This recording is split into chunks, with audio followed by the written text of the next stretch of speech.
So many Nigerians in position don't know what our people are facing. Even in this government, I've been complaining that it's full of people that are disconnected. They don't know what is happening even in their local government, although they don't even go to their local government. The dangerous one again is those big number in the north that are not well educated and are not given the opportunities, and their number keep on growing, and you start seeing in the north children are having children that don't even know their parents or their father, and they are so frustrated with the system. No leadership, they don't even trust the leadership again. If we allow that to burst, it will consume all of us.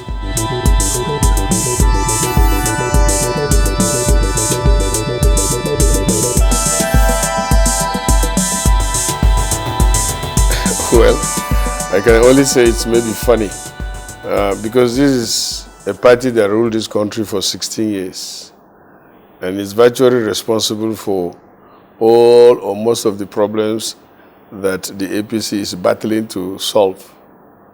And they are talking about coming back in 2023. Yeah, there will be election in 2023, but I don't know what they are going to tell the public or the Nigerians in order to vote them back.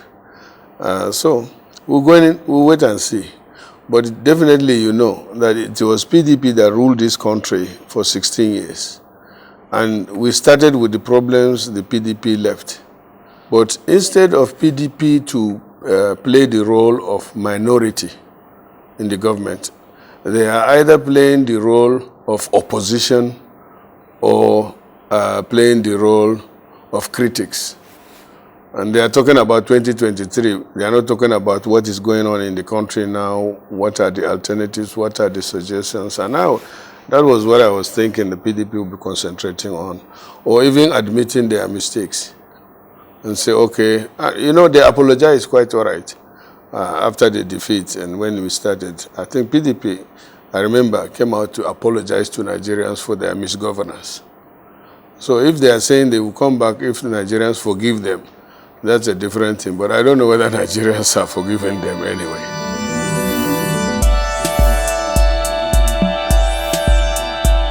Well, it's in a relative term. It depends on where I look at it. But generally, to me, especially somebody is coming from the Northeast, I know where we were when the PDP was at the tip of leaving the office. In 2014, August exactly, my hometown was taken over by Boko Haram and declared as the headquarters of their caliphate. And they stayed there for 6 months until the government of President Muhammad Buhari came in, and that is APC, that drove them out of my local government. As at then, in Borno State, 22 of my local government was under Boko Haram occupation. And until recently, you cannot move to anywhere outside Maiduguri without escort. But this situation is improving. And even recently, you could see that Boko Haram, many of their soldiers are surrendering and giving up. So you can see the situation clearly that when PDP left, they left us in a very bad shape, and now we are better off. But the honest thing about it is banditry was not there when we took over. Now, banditry has taken a new dimension in the Northwest, but the government is up to it. If it is for political blame, do we now say that this banditry is because PDP is desperate to come about, they are responsible for it? No. We don't do the passing of the buck game as they did. You know what happened to even myself? When I was very critical about the way PDP government was handling Boko Haram, they say, oh, this is the sponsor of the Boko Haram. And they left the sponsor going to court to go to Chad and look for somebody and spend a lot of money. So this thing is, it's not something that I really want to be talking about always. They know the truth. They know the truth. This government, for one, what they were looking to have is the APC government is committed to making a better Nigeria. We have a president that is so committed. We have a president that nobody doubts his integrity. Nobody doubts Buhari's sincerity. We are a human being, we cannot be 100%. But when you have a president that is honest, that is dedicated, that is nationalistic and patriotic, then you are halfway through.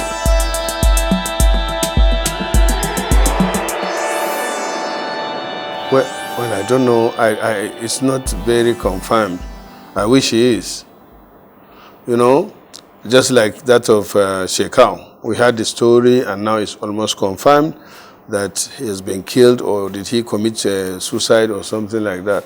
Whatever it is, the Nigerian army or the Nigerian armed forces is not supposed to bank on the death of the leader of the terrorists or ISWAP or insurgents. The Nigerian army of these days particularly, fortunately, are so focused on getting the war or winning the war. And I think they are recording tremendous success. So that is what I can say about, but I don't know whether Barnawi is actually killed or he is around or something like that.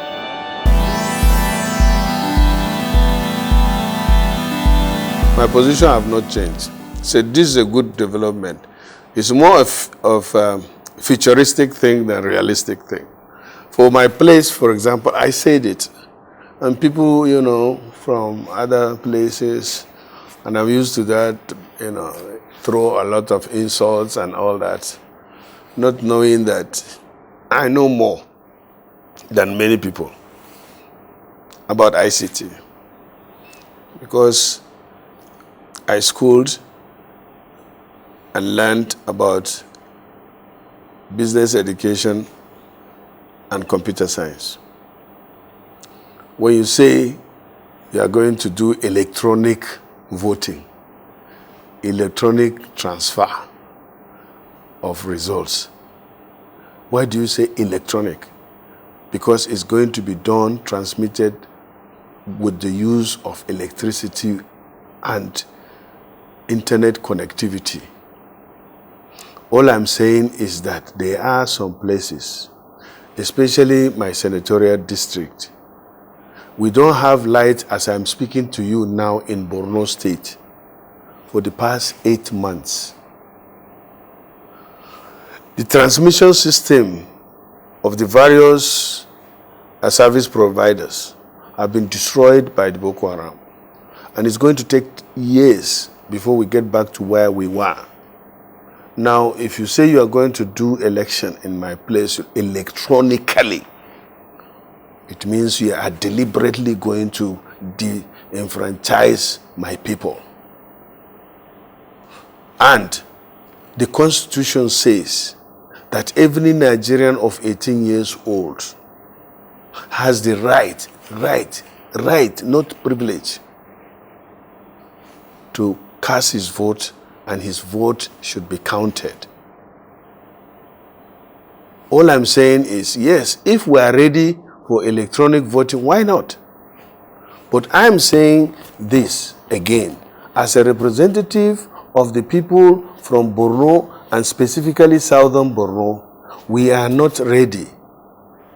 We don't have the facilities. As I'm speaking to you now, I cannot pick my phone and call somebody in my town. I cannot call my sister who is there.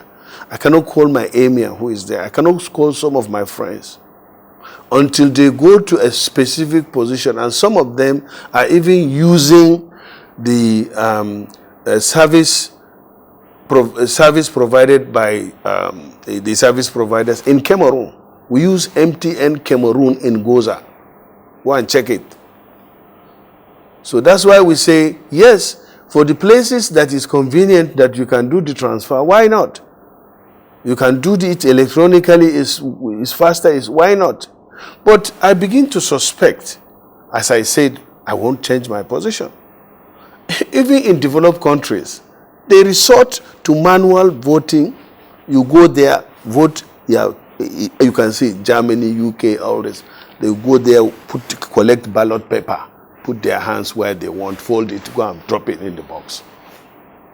Why are you insisting? And the common dispute here, it is more of PDP that is clamoring for this electronic voting. And it becomes more suspicious. Because the last election, the other presidential candidate has his own server and he declared himself as a winner. Isn't it? And when the votes that were manually counted there is, and besides, the important thing is that the vote should count. The credibility of an election does not depend on the method of transmission. And in fact, the electronic system is more susceptible to manipulation than the manual one. You can see what happened in America. And the system, even the Pentagon system is hacked. It's under threat from time to time. So why are you insisting on something that can be exposed to being corrupted? That's why you say computer is corrupted. But your hand or your manual cannot be easily corrupted. And you can argue on that, bring the evidence out and argue and check on it. So I still stand by the resolution of the Senate, last one, that yes, electronic voting can be conducted, but it must be the connectivity and the possibility must be confirmed by the National Communication Commission and approved by the National Assembly. I hear some people talking all this, which is normal, saying that the National Assembly doesn't have right to.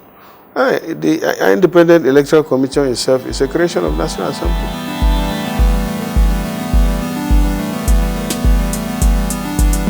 There is no election that there is no rigging. You can quote me on that. But you don't rig where you are not popular. You understand? That's why you still have election during the government of APC won by PDP. You have the government, you have the army under you, yet the person that is popular wins the election. All these people that are crying out about, oh, there is going to be rigging, they are the people that want to rig. They are the people that truly want to rig. If you are popular, people cannot start. That's why you see in Anambra, consistently they have ABGA been winning election. So are you saying that consistently ABGA have been rigging election in Anambra? There are some states that consistently, since the coming of this our democracy in 1999 to date, PDP been winning the election there. There are some states in the north, and especially I came from the APC, APP, what we call, All People's Progress. We started with, I think, 13 states in 1999. Then PDP took over some of the states. It went down to even 3 states at one time. We had a merger of various parties, and then APC won some states. And during the current election, under the watch of President Muhammad Buhari, we lost some states. And we gained few, is it? 1 or 2 or 3. So what are people talking about rigging? And it is the same PDP again. We are still alive. People don't forget easily. In a state, during PDP, they brought the result more than the number of registered voters. That one don't pass rigging safe. We didn't complain. We went to court. We lost 3 times. 3 times we were questioning the credibility of election conducted by PDP under the same president until the 4th trial. Even that one, they tried to rig it. Fortunately, former President Jonathan, as a gentleman, think that instead of any confusion, he was the first to call Mr. President to accept that election. But what will happen next again when PDP field another candidate? They went and conducted their election. Independent. So they conducted another independent election outside the Independent Electoral Commission and declared themselves winners. And now they want to carry an Independent Electoral Commission with them. You see? So next time, maybe, it will be even the electronically transferred results, supposing Nigerians accept that. PDP will have its own again. APC didn't have their server. So let's concentrate on conducting credible election where every Nigerian will make sure that his votes counts and that the election is not rigged and that the election is credible. They are not talking about credible election. They are talking about electronic election and transmission of result, which is okay, which, as I said, is futuristic, which also is something that we can do it if you want, along with the manual. But the manual should be what determines the winner or loser.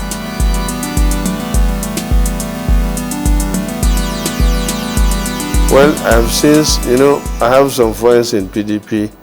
They were so bitter about about that, and I say, okay, I withdraw that comment. Since I've withdrawn it, I can't bring it back again.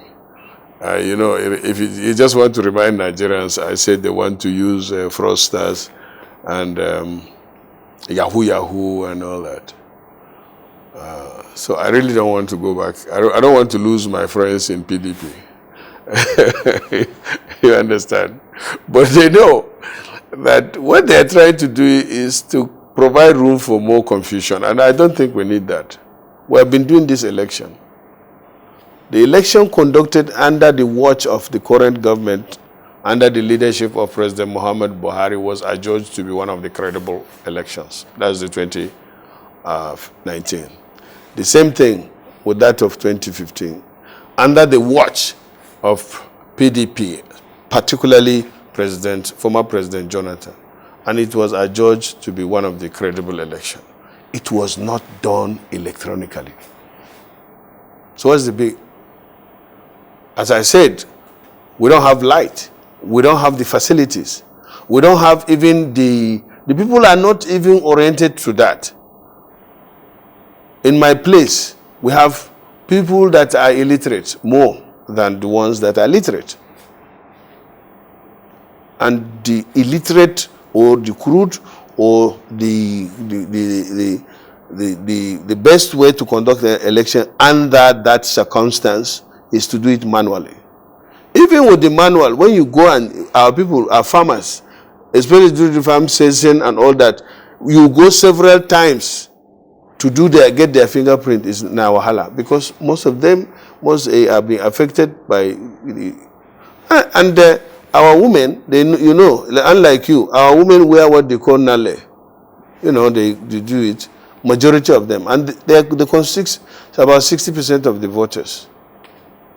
So if you say you are going to introduce electronic system, these people will be disenfranchised. Ask them to queue up, let them vote. In fact, the best way, as far as I'm concerned, is to ask all the qualified electorates in polling units, because the polling unit, INEC itself, has, created more polling units. If a polling unit has more than 500 registered voters, you create another polling unit, isn't it? So what's wrong with queuing up 500 people and let everybody go and even, let them be counted there and then? Direct system. They don't want that. They want to put computer. They want to put this thing. All these things, I think, is because they want to create confusion. But as I said, we can be trying that along the way to see whether it is doable.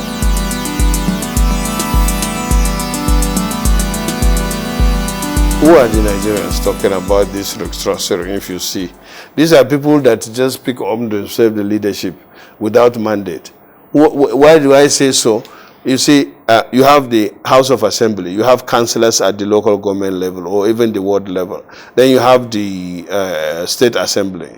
These are the people that are constitutionally saddled with the responsibility of making the laws. You understand? It's not just somebody that will come up and say he's an IPOP leader and that he's leading Biafran, this thing, insulting people anyhow and doing it childishly and then threatening people and all that. We did not get this country through threat or even fight. Our forefathers sat down, negotiated every time they go and hold meeting in London, in the Lagos, and then before they come up with and agree on what Nigeria is all about, even our independence. You can't just have people coming out to be insulting people and then calling people names. It's not done like that. We have the due process. We have a system. We have a constitution that is binding on all of us. You can't throw that constitution just like that. The constitution is being reviewed. They elected us as their representative, and we are saddled with the responsibility of amending the constitution. And you can only divide the country or do whatever you need to do through due process, and that is by the law. And we are the lawmakers. Whether we are good, bad, and all that, we are the people that legally and constitutionally represent the people. So, for me, if there is going to be restructuring, it has to be done constitutionally. And they are talking about nobody is dependent on anybody.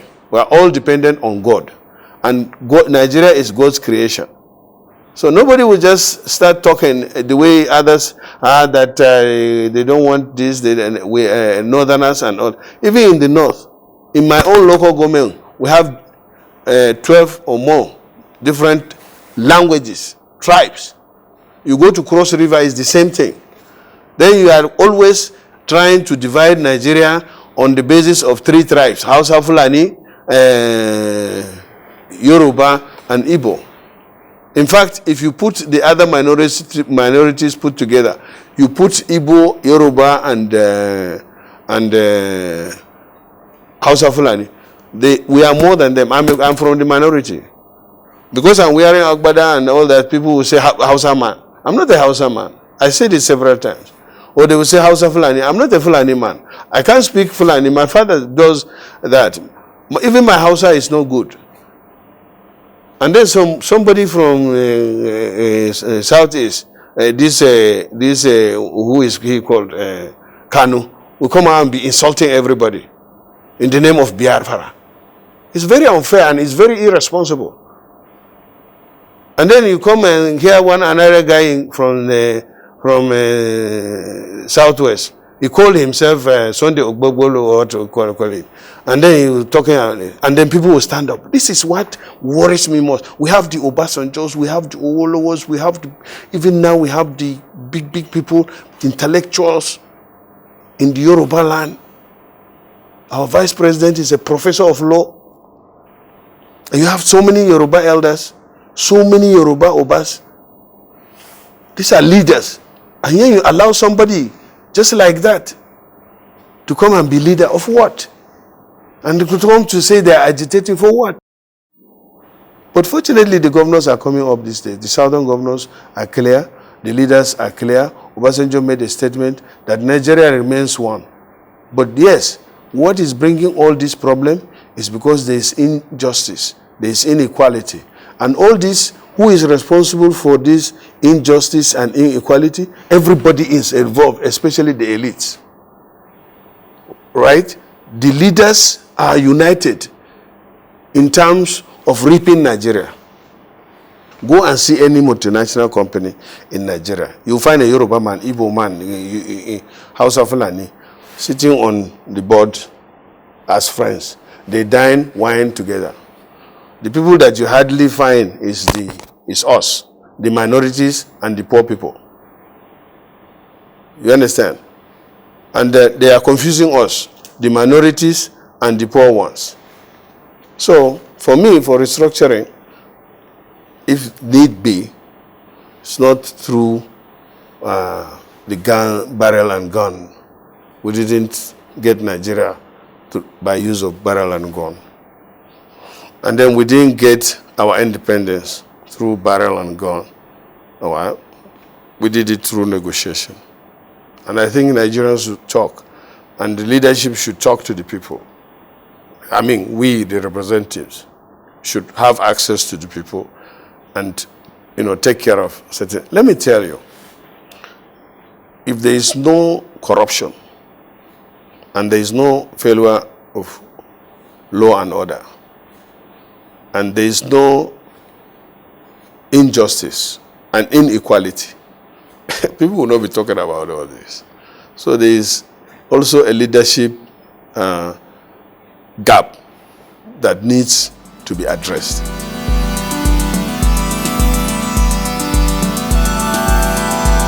Well, the case of Nnamdi Kanu, I think it's in court, right? So I don't want to be sub judice. But leadership is all about talking, dialogue. The case is before the court. Yeah, you can settle the case out of the court. And I think the move they are making is a welcome development, and I don't want to preempt it, so that this thing can be put behind. But nobody should be above the law. Nobody should be above the law. If we tolerate that kind of a thing, this country will come to one day somebody will announce himself as the president of the country, and just like what Boko Haram did to us, and what some thugs are turning themselves into, intimidating leadership, legitimate leaders and rulers, disrespecting our institutions, like the traditional rulers. So anybody that can mobilize thugs and all that can now come and bring himself up to create a government within government. That should not be accepted. But talking and negotiating and agreeing and forgiving is normal.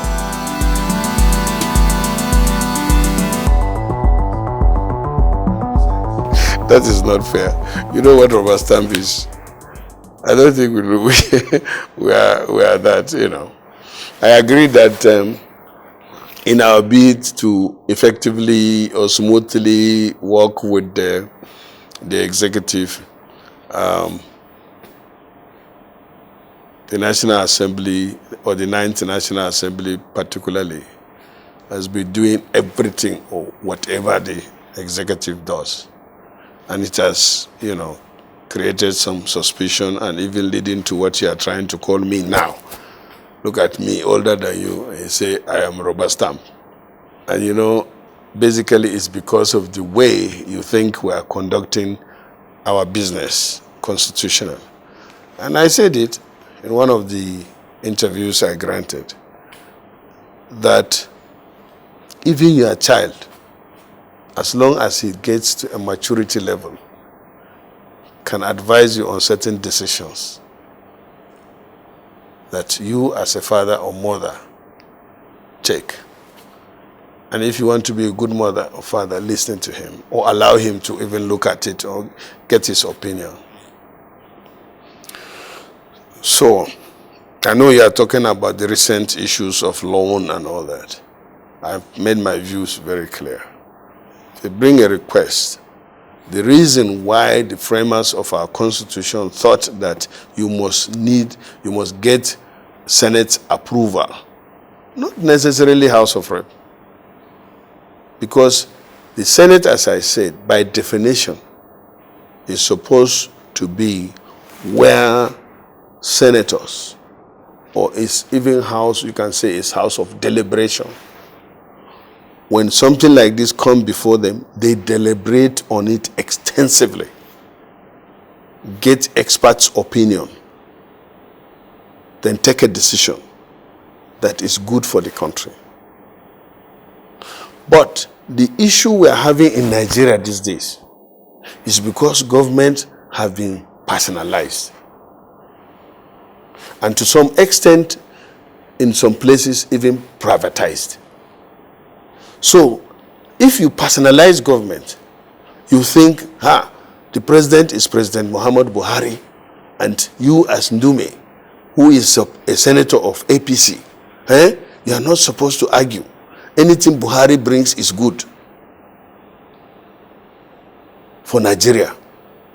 Yes, it may be so, but Buhari is a human being, and he's not perfect. And again, two heads are better than one. So if president think, let us borrow so amount and this, and he brings it to me to say, take a look at this thing and see whether it's okay, then I can go ahead. That is what the Senate is asking the Senate. Look at this loan that we want. We want to take this loan.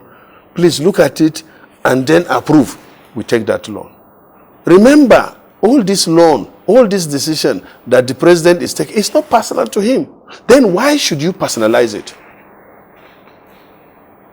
If it is personal, he doesn't need to bring it to the Senate. So when he brings it, you put the personality aside. Look at what he is looking for this country. Buhari is not going to borrow money for himself. Buhari is not going to borrow money to do road for his house. Buhari is asking us to borrow this money to do certain things for Nigeria. And that is the way we are supposed to look at it. But others are saying, oh, it is Buhari that brought this. And because it will be like a slap in the face or disrespect, if we say, no, we don't need this. Well, you look at it. If it is good, you say, yes, it's good for us. Let's go ahead and take it. If you have reservations from contributions from experts and all that, you say, Mr. President, we can't take this loan. The terms are not good. The payment period is this. We observed this, and expert told us. But look at it. Even the chairman of the Economic Advisory Committee has expressed the same reservations and feelings that I did. You understand? Salami said that, look, this piling of our debt burden is becoming too much. We need to be cautious. We need to be analytical. We need to look at it again. And that's what I'm saying. Borrowing is not a crime. And there's nothing wrong with borrowing. As for me, I'm guided by my conscience, the Constitution, and my religion. So let me tell you, even our prophet borrowed. So if a prophet can borrow, you can't say borrowing is wrong. But you just don't borrow. I gave somebody that, for example, marriage in Islam is not compulsory. You marry when you can do it. So why would you go and borrow to marry? Especially if you cannot feed the woman. Or as I gave an example, you need a car, yeah, and you are a medium income earner. You need a car. And you can't buy the car with your salary. Or you can't even buy it until you save for 5 years. So why don't you borrow on good terms if you can get good offer and buy the car now and pay in 5 years than to wait for 5 years saving the money before buying the car. So that's what I'm saying. But if you borrow again and you are paying the loan and you're feeding your family and you can't afford to fuel the car to the extent that you have to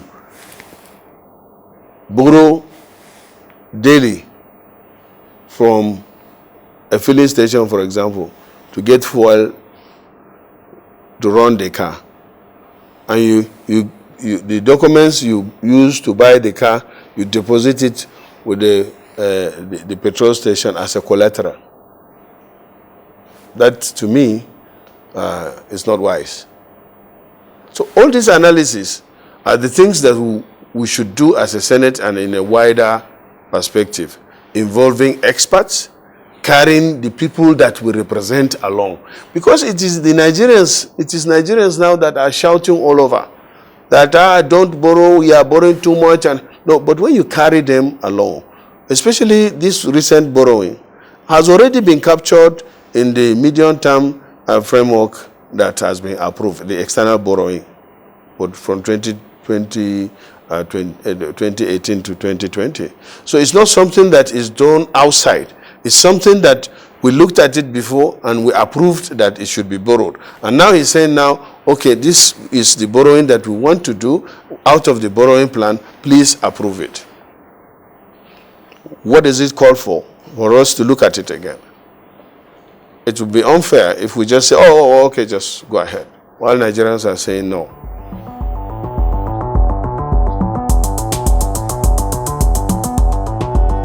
And that's part of the analysis that I say should be done and made available to Nigerians, and that is to carry Nigerians along. Even the recent borrowings, most of them, as the monies are supposed to be spent on infrastructural development, which you know in this country, we have serious infrastructural gap and deficit.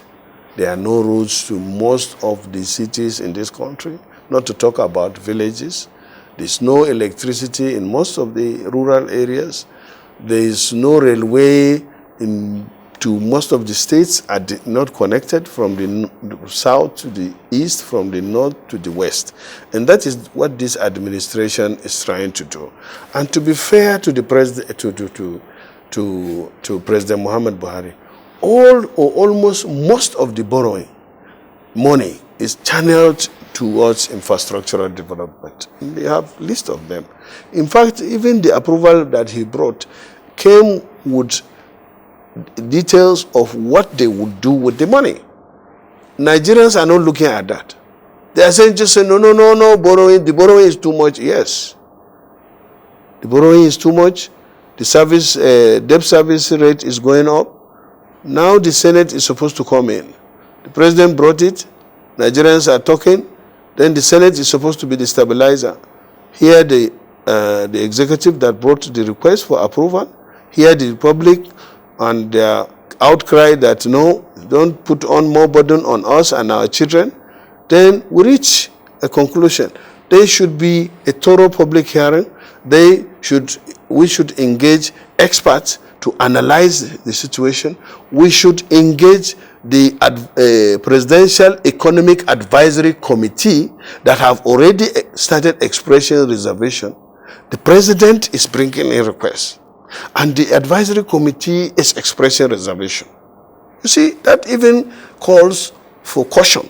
That also calls for more analysis. Bring the Advisory Committee, and those in the executive DMO office, DMO are even saying, it's too much, and yet the president, it is you that advise the president, and maybe even wrote the request. And you are going to one side to say, it's too much. But if we are comfortable and we can take it, why not? And as I said, I support borrowing for certain purposes. If you borrow, for example, to set up a factory that is agriculturally oriented, that will allow our youths to go and farm, using modern method, giving them agricultural inputs, so that instead of going to look for a white-collar job, or what do you call it, where they will be paying them 150,000 per month, you expose him to farming, agriculture, or small industry that he can earn $500,000 a month. What business would he have to do with that? No. I know of people that go to farm. Even last year, for example, in my constituency, that we encourage and support the youth.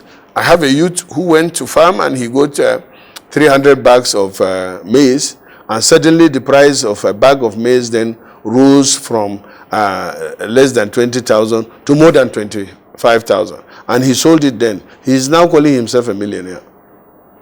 If he had stayed doing government job, he will work for 10 years before he even get that kind of money.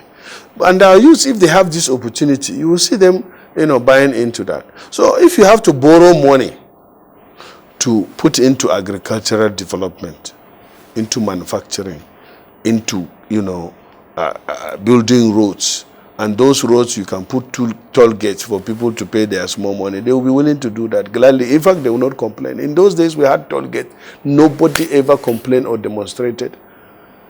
It was only when Obasanjo came and, they accepted it. He said, we don't even need this toll gate. We just shut them out. But if not, you can build road and pay that toll gate money with what government can add on it to pay. And then people will be happy. Railway is very important. No economy will develop without effective railway. And that is what Mr. President wants to do.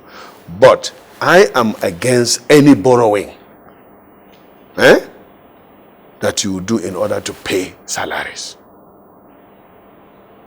or overhead costs. Even me as a legislator, if the government cannot take the burden comfortably of paying for my salaries, allowances and all that, and it's there known, I am not indispensable. And that's why I say sometimes that if need be, you can shut down the National Assembly or make it part-time or pay as you earn, or you call it, or daily pay. You can turn those into daily pay. If you come and sit, you pay allowance and salary for that day. The same thing with workers. We are spending a lot of money last 2 years with the advent of this coronavirus. And I really don't understand it. Last time I talked, and people started shouting on me, and I kept quiet. But then I maintained my position. How come your overhead is going up when people are not working? How come you are paying people and they are working from home? How come you are paying legislators and they are not sitting? How come is the overhead cost of running a government increasing and the number of employees is not increasing? And the salaries is not even increased. So these questions are the questions that Nigerians are supposed to be asking, or even the legislators. But you can see that last year our budget was 13 trillion, and 70% of it went into overhead, and the funding was borrowed to be paid up to 90% or so. Why? People are working from home, and all those movements like fueling vehicles and all, nobody is moving. Everybody at one time was shut down. Yet that cost is going up. Nobody is asking questions. So these are the things that Nigerians are supposed to be asking, not from us, but from those that are spending the money. So next time people will start on even this program and say, okay, you are a senator, what are you doing about it? What am I going to do? We are not working. You can't go to the ministry, the workers are not there. So how do you do oversight? In fact, at one point, because of corona, you can't even move from one village to another, from one town to the other, isn't it? Airports were shut down. Yet the cost of governance is going. I said it again, that the presidential system is very expensive and it's not good for us. We should really look at the possibility of converting this constitution, moving from the American presidential system, which is too expensive, to a parliamentary system. But before we even engage it, we have to do a realistic cost-benefit analysis to see, okay, if you have 109 senators and 360 members of House of Rep, then what will it cost? How efficient is it going to be? These are the kind of things that we should be tinkering with to have more effective governance, and not to be talking about, we have the Yoruba nation, we have Igbo nation. Who is telling you all this? There is no Igbo again, only Nigeria. There is no Yoruba, only Nigeria. If you go to North, even the remotest part, you will find a Hausa man married to a Yoruba man. My wife grew up in Lagos. She speaks Yoruba fluently. My own daughter, two of them are married to Yoruba. So what are you telling me? You say Yoruba nation. So what of my daughter? And the other one had 3 children, the other one has 2 children. What of my grandchildren? So some people just sit down in one village in Yoruba and they have not seen the horizon of Nigeria, and they just sit down there and call themselves local champion. Let them go and be local government chairman. They can't. because they are not electable. And yet they come out to speak on behalf of the whole Yoruba, for example, nation, Yoruba, educated elite. And then the Igbos, they come and allow one, what do you call him, Kanu, to say he's a Yoruba leader, a Mazi. They call him Wazi. Mazi. What kind of Mazi? And their leaders who are elected come together to say, this is how to resolve it. I mean, when people are engaged in criminalities and trivialities, you should just deal with them according to the law.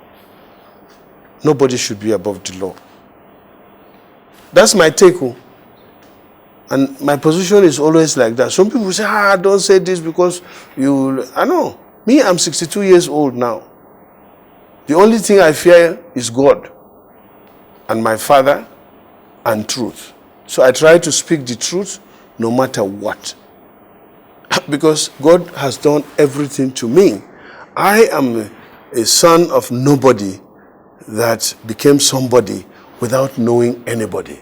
So if I am a grateful person, I should thank God for who I am. And I think what God wants me to do as a Muslim, as a senator, as a son of poor man, is to speak on the behalf of the people that I represent, that is the poor people, where I come from. When some people are talking about going to school without shoes and all that, we come and ask us. That is the system we went through. We thank God then there was government that is generous, is responsible, and that's why we have been able to go through public school. That was good then. My parents don't have to take me to school. I trekked to school, and I grew up and became somebody by God's grace. And what God requires a leader or a representative is to speak the truth to whoever that person is. And that when I speak my mind, thinking considering the people I represent and considering my background as the poor person, I feel for those people, our youths, especially those from the north, and even those from the south, that their parents suffer to educate them, thinking that they will bring better life to their family, only to find out that they can't even get a job. They are so qualified, but they can't get a job. It's sad.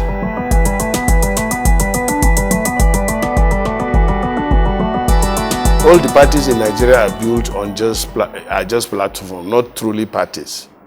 Not parties built on ideology, So people find it very convenient to change parties because it's more of a platform than a party. That is one.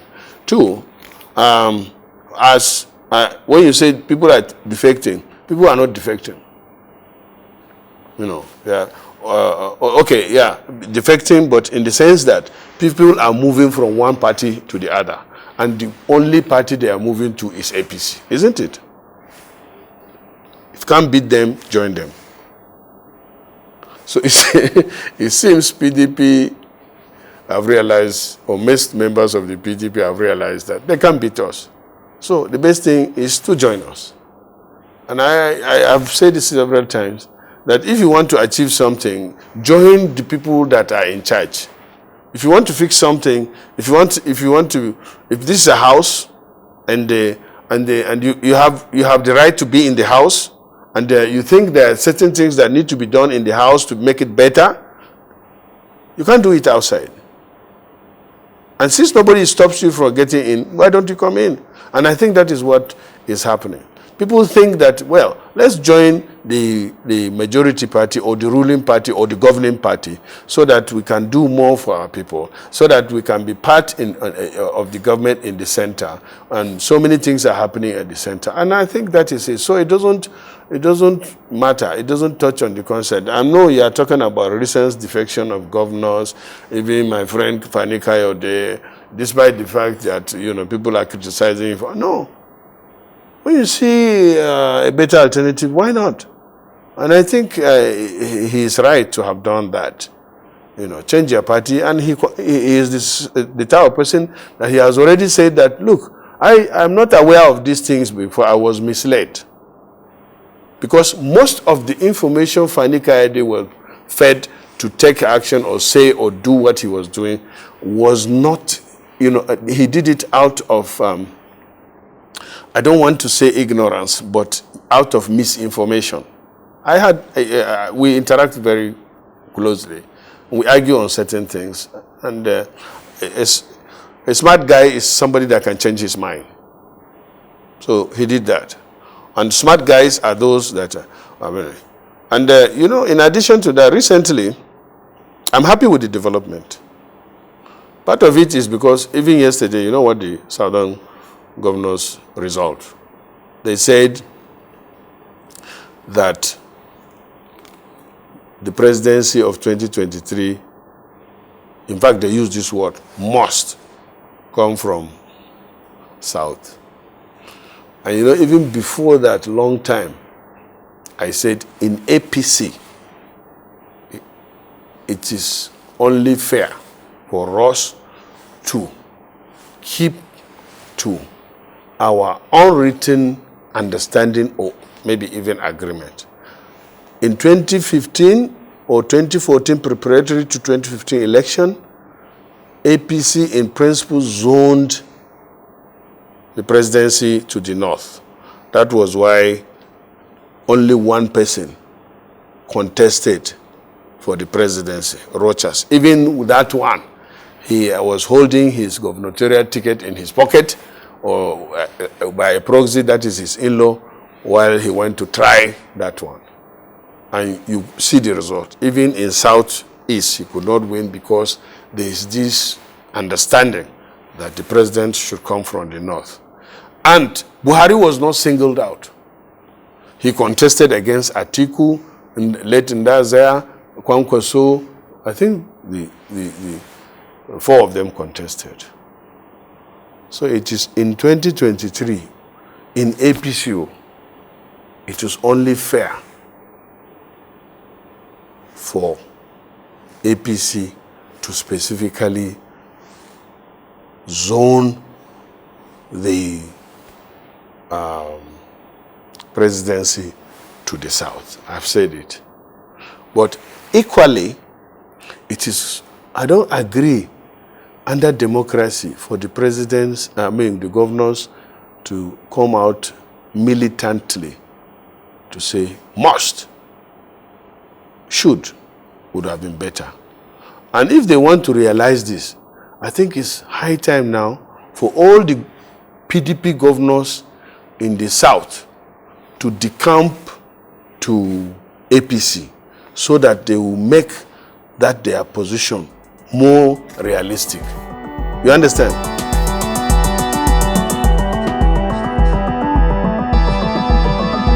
Well, he has the right to do that if he wants.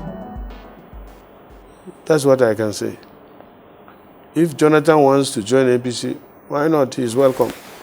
What stops him from doing that if he wants? A former presidential candidate of PDP decamped to APC and also went back to PDP again. So that's all I can say about that.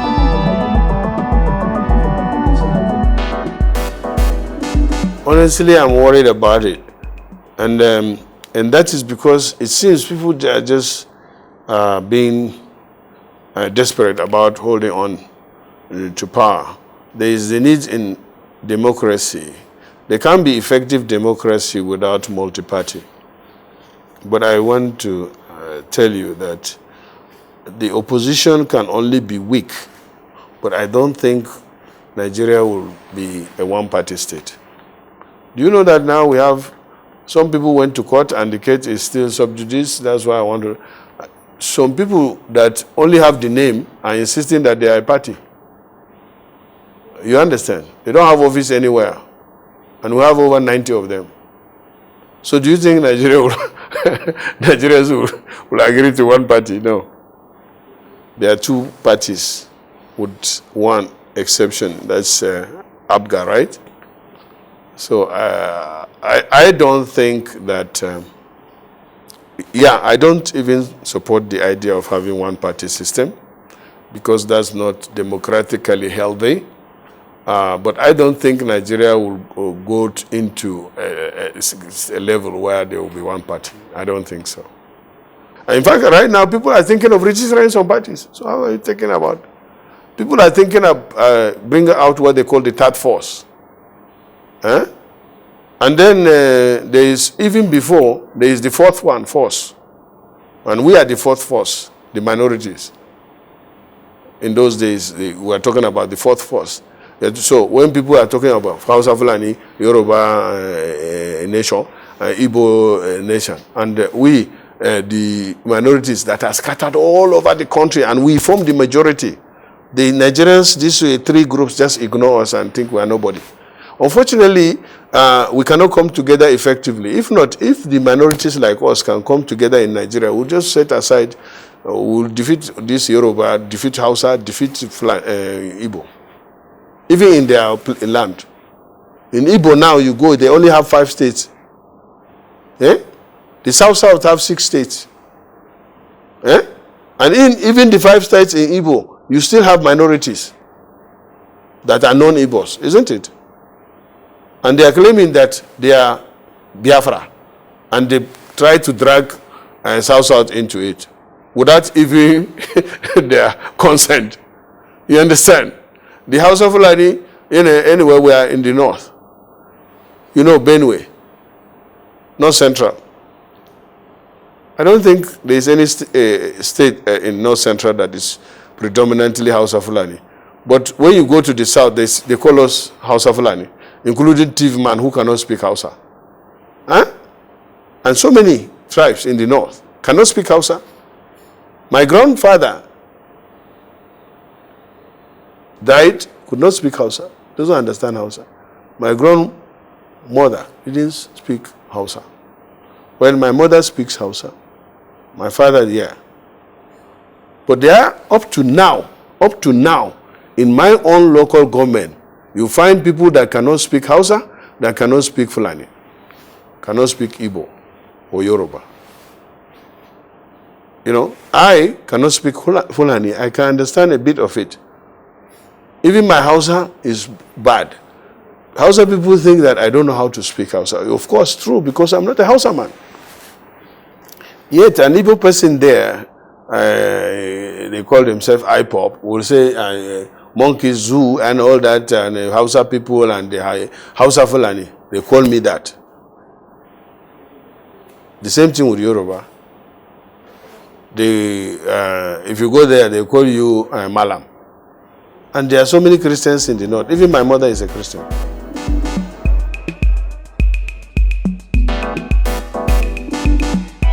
Well, those are accusations, and it's also under investigation. So I don't want to be preemptive. I don't want to be talking on something that I really don't have facts and knowledge.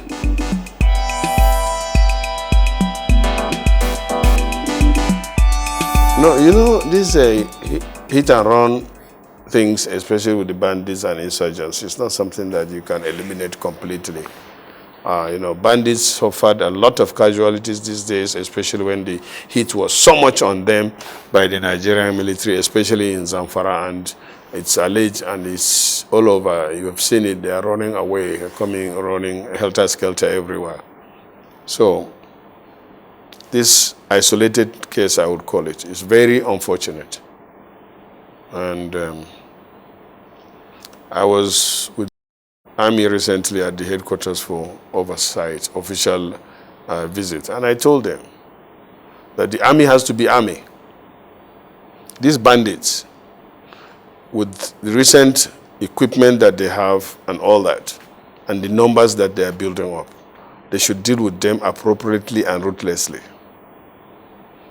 For example, those bandits that attack that formation or base should be chased and disseminated or eliminated. I don't know the language that they're using. Or if those that surrender, you can arrest them, then you bring them to book, and their justice should be dispensed with efficiency and immediately, you know. So it's unfortunate. if you look at if you see the incidents, you know, it's an isolated one, and we sympathize with the families of the lost ones. But this should not discourage the Nigerian army, and in fact, it should make them to go after more, to make sure that those that did this are brought to book.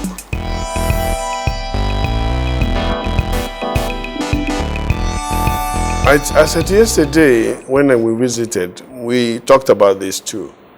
And the army are in their pursuit. And you know, the vast land there, yesterday, the NDA you know before, and the NDA you know now. This NDA, new NDA, has over 6 kilometers perimeter around.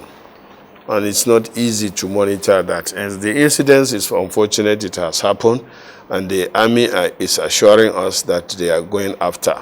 And I have confidence in the armed forces and other security agencies in the country, especially in the intelligence sector. I know that, you know, no matter how it takes, they will get them. They will get them, inshallah. All these things, you know, that happen in Nigeria, if the intelligence agencies and this, they will get them. They will get them. Now, the morale of the Nigerian army have been boosted, you know, by the supplementary budget. Enough resources have been given to them to enable them execute their mandate. And I think they are on it. And more time, more support, more commendation should be given, and encouragement should be given to them. The Nigerian army has they have the capacity.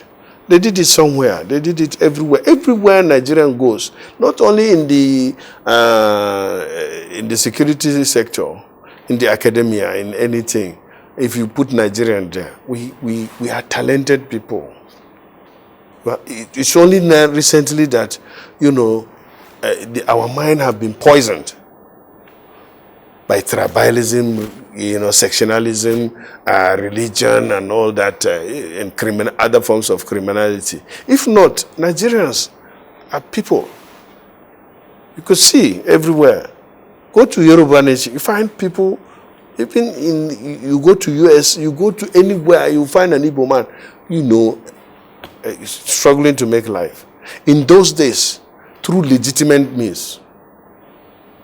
Even in the north, you go and bring a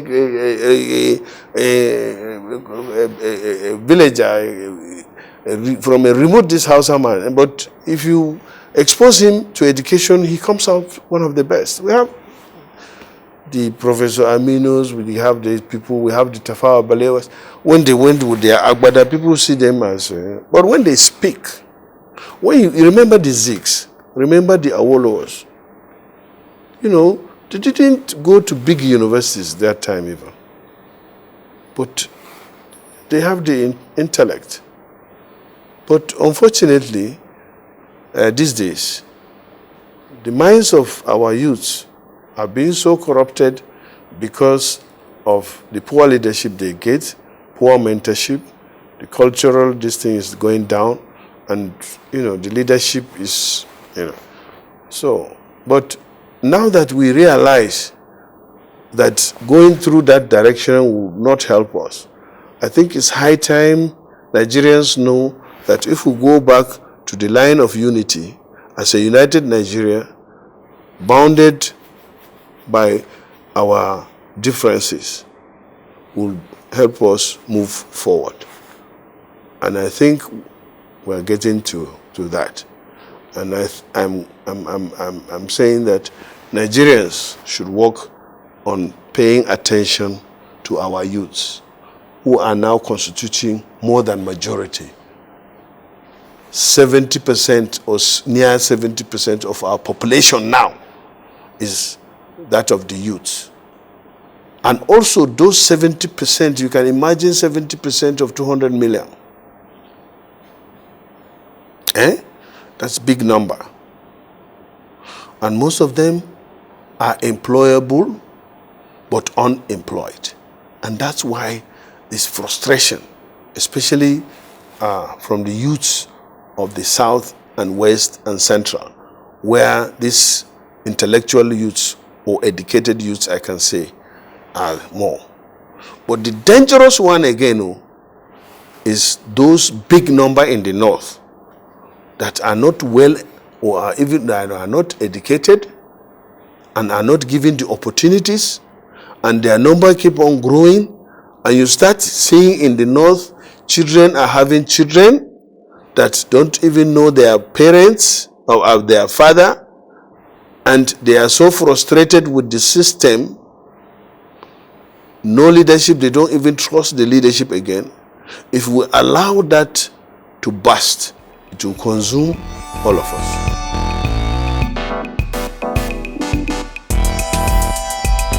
Well, the humanitarian ministry, the Northeast Development Commission, the Refugees Commission, the international, in some places the international NGOs are doing coping.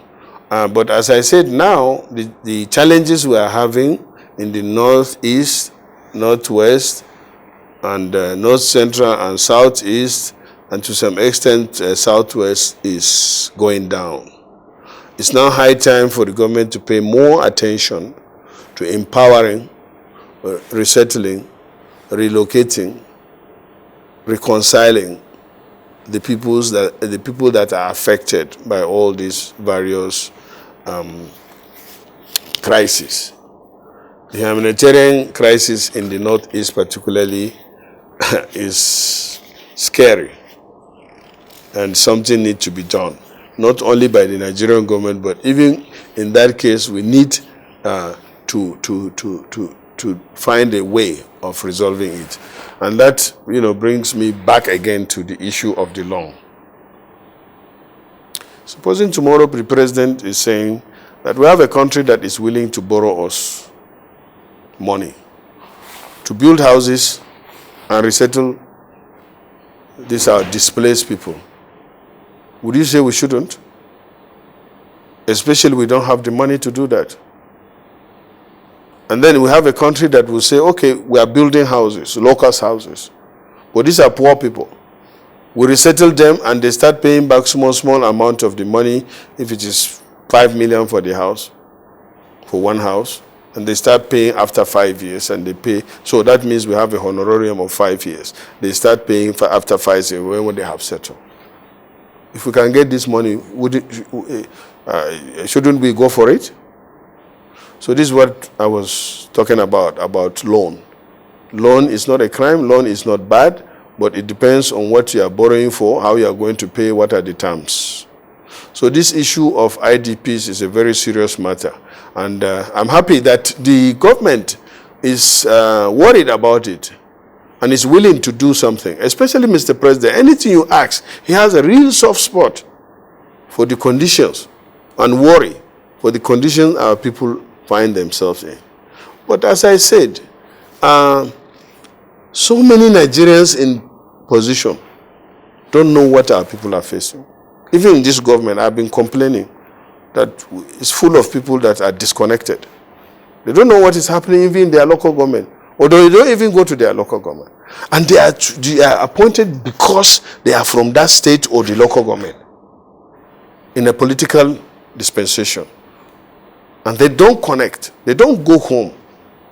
Their families are living abroad. All these people are the ones that were shouting that they should not be in the government. It's government of the people, for the people, and by the people. Who are these people? The people that are with us. Not the government of some people, as it is now. And as I said, they go into government again to almost personalize, or in some instances, even privatize the government. They talk about their friends, only family and all that. That's all they know. And I think that is where the problem is. We have a president who is so committed, but we have so many of his people around him that even don't know him. And you don't run government like that. And that's why we have this snag. And people think, there's... Well, if you go and list out the projects that this government did in the 6 years, PDP did not do it in the 16 years. But now they come and shout, price of dollar has gone up. Oh, petroleum has gone down. Oh, is order. But if you look at it, the bottom line is availability. Well, who buys the dollar anyway?